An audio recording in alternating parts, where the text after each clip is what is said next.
Welcome, everyone, to It Tastes Different Gaming. I'm going to need you guys to like and subscribe for me. So I'll give you a few minutes to push that button. Make sure you hit that bell for notifications so that you get updates when we post new videos. What's on the menu for tonight? We microwave some Uncle Ben's Minute Rice with 12 minutes.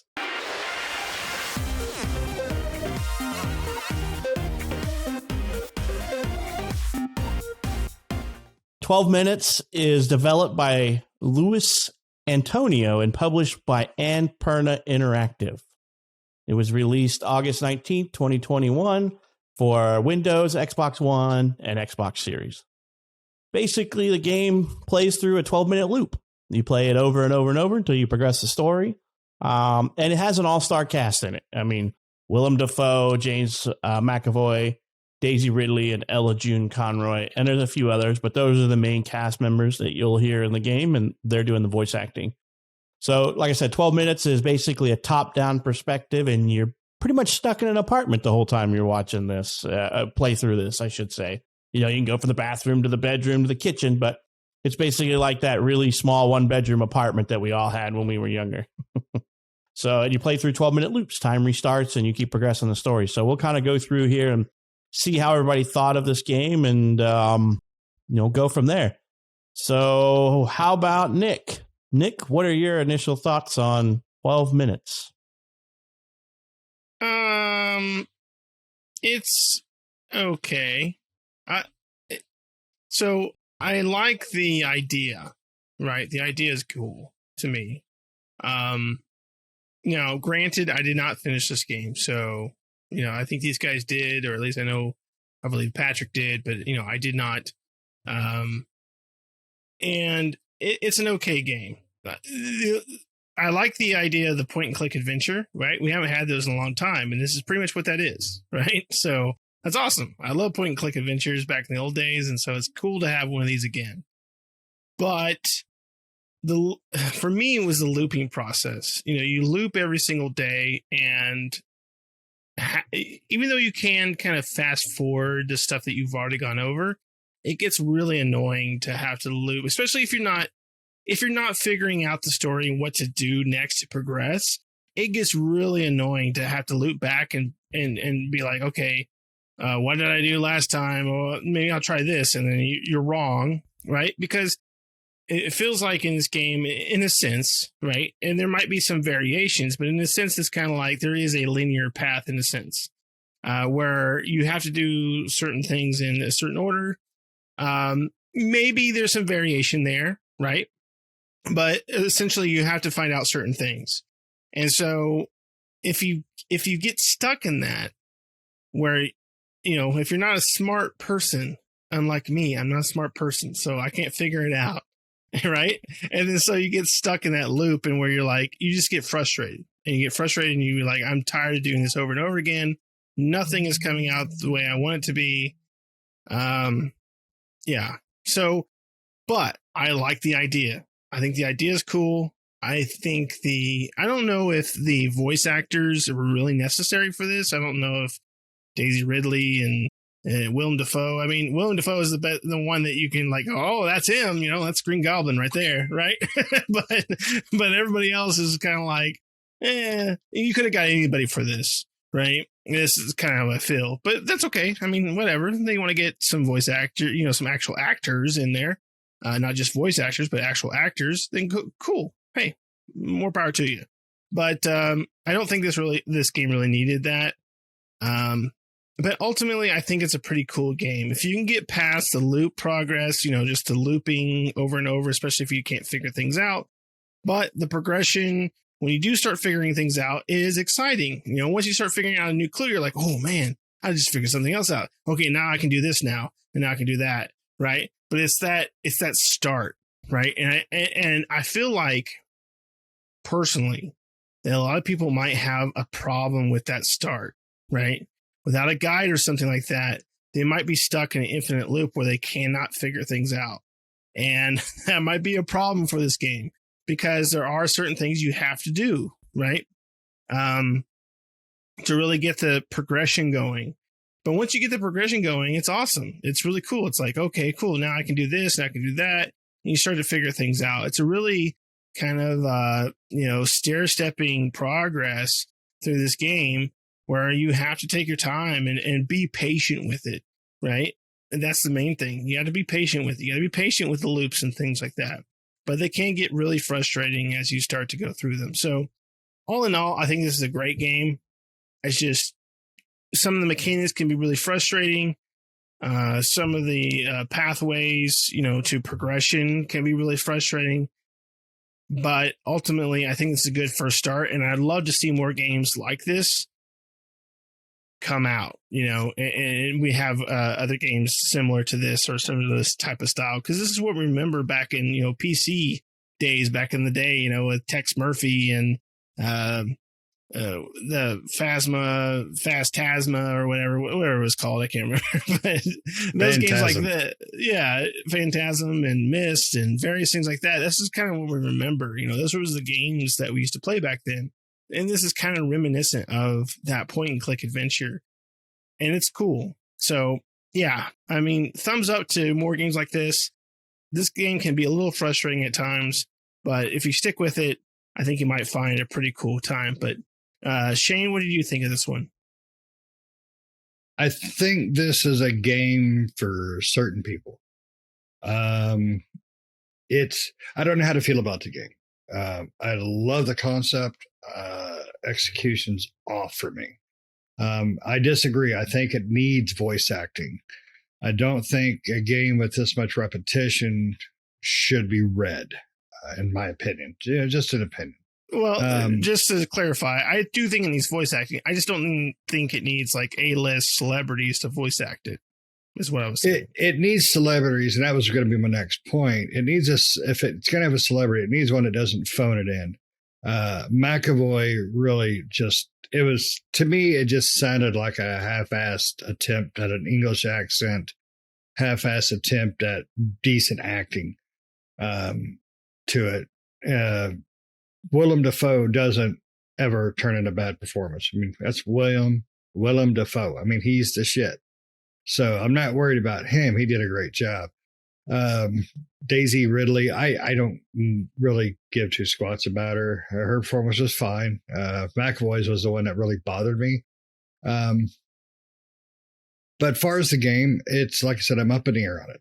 It does, just like you said, Nick, that beginning is rough. It's hitting that stride of finding those first steps to get you moving through progression is hard. And then once you get there, it starts to get a little bit easier. But then, like for me, I didn't beat it. I refused to pull up a guide. I talked to Pat about this a little bit before we started. I couldn't pull up a guide because this game, I know I can figure this out. That's what the game has done to me. I know I can figure it out. And I don't usually rage quit, but I've rage quit on this game. I wasn't throwing controllers, but I was throwing a hissy fit like a little bitch. I was just mad. But I got back into it, and then, okay, I can do this. All right. So now I know where I'm going, and then I'll do it again. I'll get to a point where I get mad again. This game it's well thought out. Its implementation's a little off in my opinion, but it's unique. It's different. It's something that I want to play because it's unique and different. Whether or not I enjoy it, that's on me. But I'm glad that somebody got out there and brought out a point and click like this, like you were pointing out. It's fun when I'm figuring things out. I want to just choke the crap out of McAvoy if I have to hear his voice for the 1800th time. I'm hours into this game and I feel like I should have completed it 50 times over, but I'm not. That's where my biggest frustration with the game comes from. The point and click stuff, it works fine to me. I think the setting is, like Pat said, it does remind you of your first shit ass apartment. What can you afford? That apartment right there. But I don't know. Annapurna typically they do more of a horror genre type of games, if I remember correctly. but I can't say I love the game. I can't say I hate the game. I just don't know how to feel about it because I'm trying to beat the piece of crap without using any help. And that's what's frustrating me is because I'm almost, getting ready to Google some crap up, but I don't want to because I feel like I'm on the cusp of grasping that next clue, that next movement forward. And I'm not getting there. It drives me crazy. But for you not to finish it, Nick, that was a surprise. And I figured this game would be right up your alley. I mean, it's aggravating. It's frustrating. It makes you want to slap your neighbor. It's painful sometimes. So I figured, you would be into this. You're into that. So I don't know. Pat, tell us what you think, bud. I kind of like story-driven games a lot. What I read originally was this game was meant to be much broader in scope. Like the original idea that Luis had was it was going to be in a town, and he ended up quickly figuring out that he could not do that on his own. It was too big and a scope for himself to do this, so he scaled it back to an apartment, and it kind of works. I will say at times it takes too many loops to get to where you need to go. And I think that was done intentionally to extend out gameplay because I think I read somewhere it takes like 13 or 14 loops at a minimum to get through to beat the game. And I'm pretty sure I'm over that by a good amount myself because there would be exactly times where I'd go in there and I'm like, I don't know what to do. But then something would just click in my brain. I'd be like, well, let's try this. And you're like, oh, that played out really bad. But you learned a tiny little tidbit of information that you use to do something different. The first time you figure out this, you're like, oh, let me try this. Or the first time you do this, you're like, something new happens and you get a little bit more piece of the story. And that's pretty much how it is. They like Hansel and Gretel you to the end of putting yourself in the oven, You're like, ooh, piece of candy. Ooh, little piece of bread, So whether you want to Family Guy it or Hansel and Gretel it, it's ooh, piece of candy or Hansel and Gretel with a piece of bread. So, I mean, it's I liked it, but I will admit that it played a little bit longer. As I got towards the end of it, I was just ready to be done with it.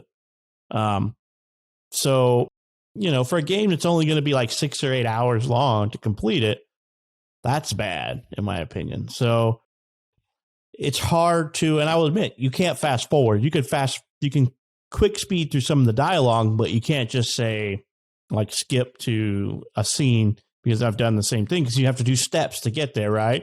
Like, if you want to fast forward time, you can do that, but you have to be in the right place. So you either have to be hiding somewhere, and it's like use the option if you're not moving, or you're in a discussion. You're like, we'll wait for time to pass, or something like that.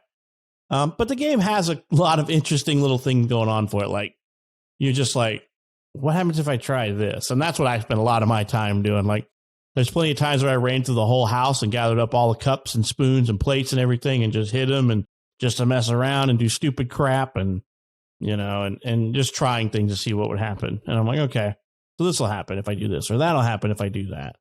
So it's got a lot of stuff like that. So if you're one of those people who like to min and max things, so you're like, what happens if I do this? And you're willing to spend, because I think it's like 10 minutes in real time per loop, unless you fast forward it. So it's like 12 minutes, but it's 10 actual real minutes of gameplay per loop. So you think about that. 60. So if it's basically about 13 loops to get through the whole thing, it's going to take you a while. And that's, I think that's unrealistic, to be honest, because it's like a 6 to 8 hour long game. You're going to screw up a lot. You're going to screw up in loops, and that's just the way it is. And so you end up playing a loop out because once something happens that's out of your control, you really can't end the loop unless you get yourself killed, knocked out, or run out the front door, basically. So that's my biggest gripe about it. I do think it's a little bit too long for what it is, but it's also only a $25 game.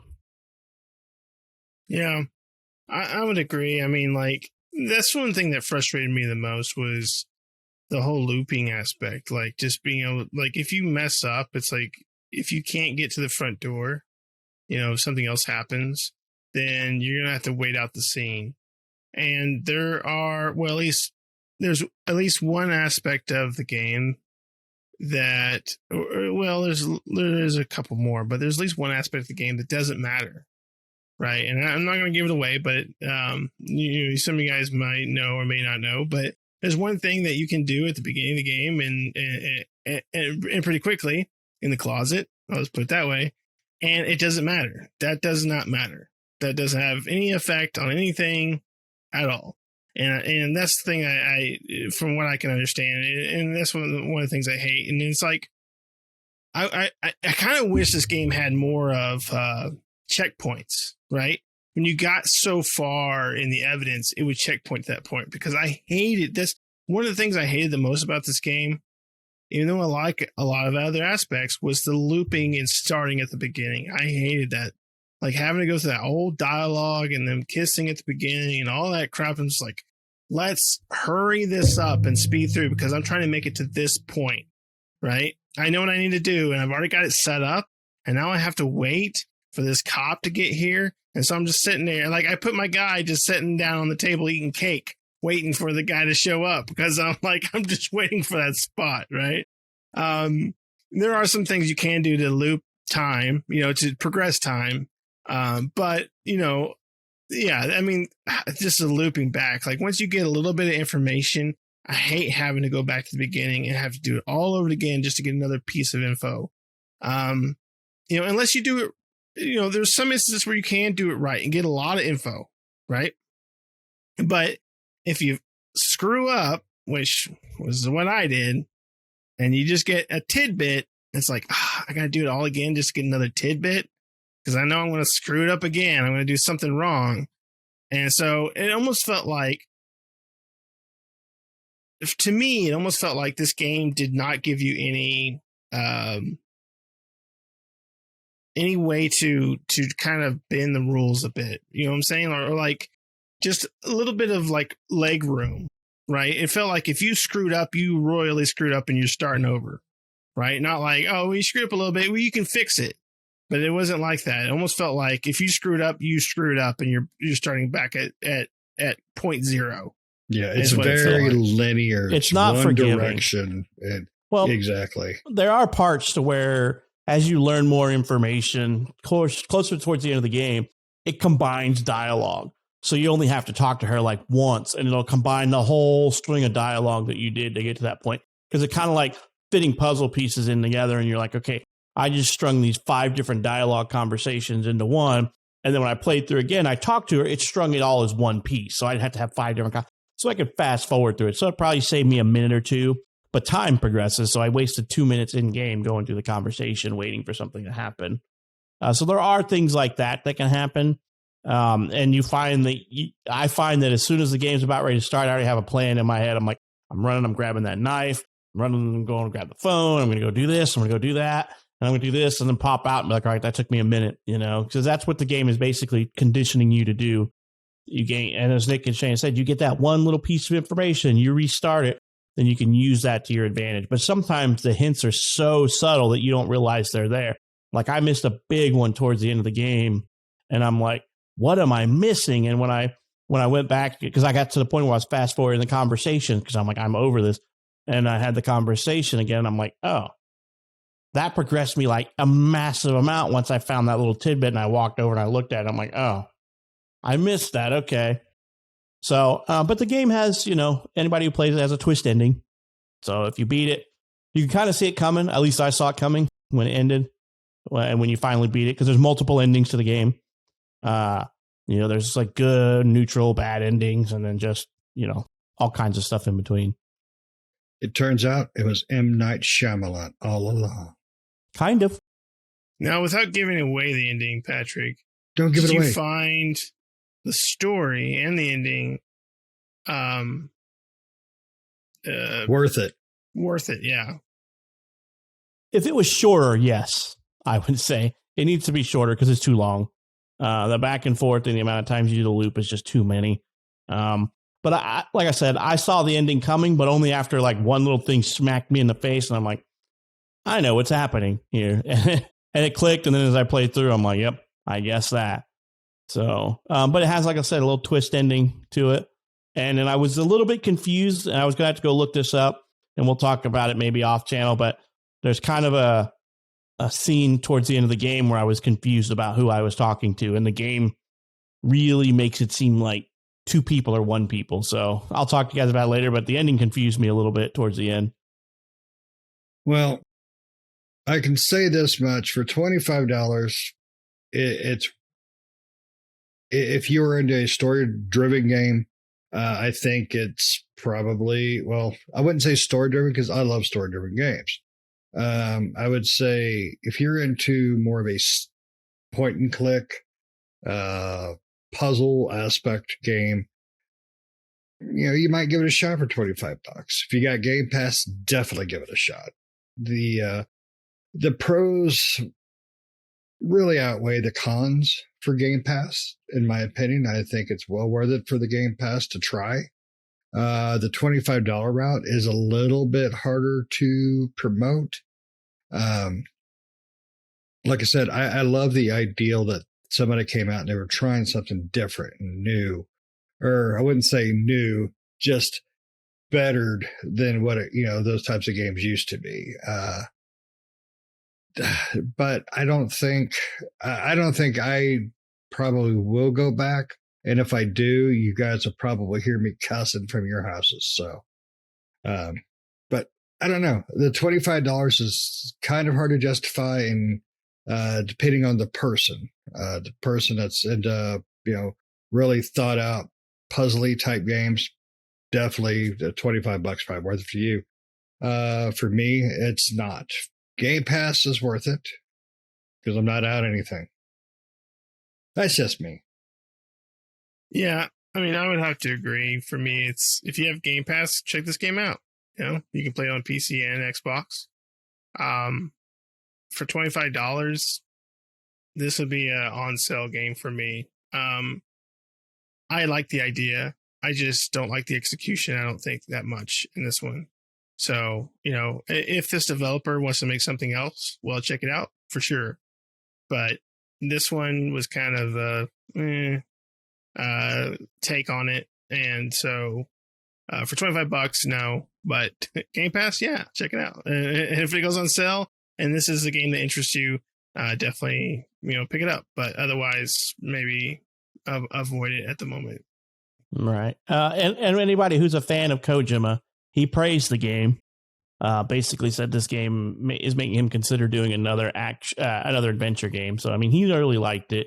Like I said, it wasn't bad. It's just the loops got overzealous towards the end. You're just like, I am tired of seeing this. I've done this 10 ways from Sunday, and I just screwed up and got to start over. That's what happened to me many times. You're like, I meant to do this, and I couldn't do this. Or I picked the wrong dialogue because as you're fast forwarding through dialogue, it pulls the cursor back down to the pop-up dialogue, and I've clicked on the wrong dialogue many times being in a hurry. So I would say it's not worth $25 to me neither. It's a sale game for me, but it was on Game Pass, so it's definitely a playthrough. And like I said, I beat it multiple times. There's a lot of, there's a lot of content warnings you should probably pay attention to if you're worried about certain things in video games. And you should probably check it out. So, and, this might be kind of, Shane had said that Annapurna does a lot of horror. I mean, this game can be considered psychological, if you will, but they're just a publisher. So, I mean, they publish all kinds of weird crap. They've done like Outer Wilds and Donut County, and then Shane's favorite one. What was that? Kentucky Route Zero. But they also Gong Dong or whatever. Oh, yeah, the Road to Guangdong. I don't know if they did that one, did they? I don't know. Right. They also make dog food. Yes, one thing I was hoping, though, was we recently reviewed Doki Doki Literature Club Plus. It was crazy, weird story. We love the game. We all love the game. And I was kind of hoping story stuff, we would have another great, crazy kind of story that was interesting and, really pulled you in. I was hoping for a little Monica on the end of this thing. But it's I don't know. I'm kind of disappointed. You should beat it then. Yeah, but the problem is I'll destroy my damn Xbox before I can complete it. And I don't want to guide it because it's like I have just enough brain cells to slowly progress, but not enough to pick it up to where I don't get angry. I mean, my favorite voice actor was Willem Dafoe. I mean, that's like, John McAvoy. I really don't. I'm not a big fan of his, and Daisy Ridley. She's in Star Wars, but that's about all I know her from. So, like, yeah. I mean, the story.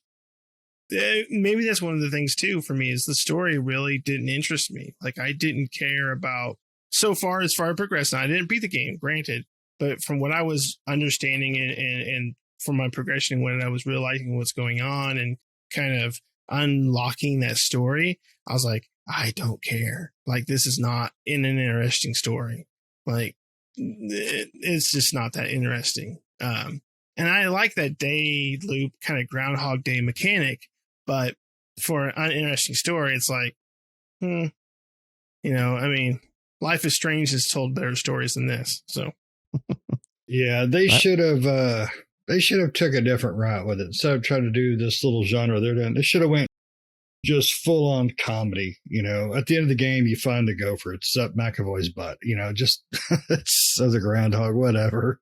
I would rather have seen this game going to a comedic route, just because it is just constant redos. I would rather laugh than sit here and just listen to that same old dog crap every time.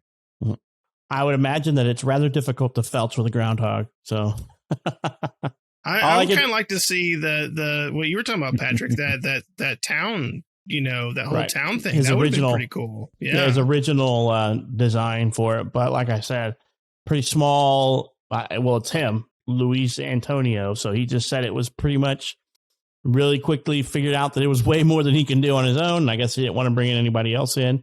But like I said, and after Shane mentioned that, all I could think is that Groundhog Day from Caddyshack popping out of McAvoy's butt and be like, it's all right. That's all I can picture now. Well, I think you've got all our thoughts on this game. So, might have to give it a try yourself. And if you got Game Pass, then you're not out anything to give it a try. If you can make it through the first few playthroughs and you think it's good to play through, I beat it in 3 sittings. I just broke it out that far and sat through and played it. And then as at the end, I was getting pretty bored with it. So it ended it ended a little bit too late, in my opinion. It should have ended sooner for me. So cool. Anybody else got anything else they want to say about this one? Don't keister a groundhog. Well, we made a mistake and we microwaved the Uncle Ben's minute rice for 12 minutes and now it's burnt. So we got to go get rid of the smell in the house and clean up the microwave. So we hope you guys enjoyed this episode and we hope to catch you in the next one. See ya.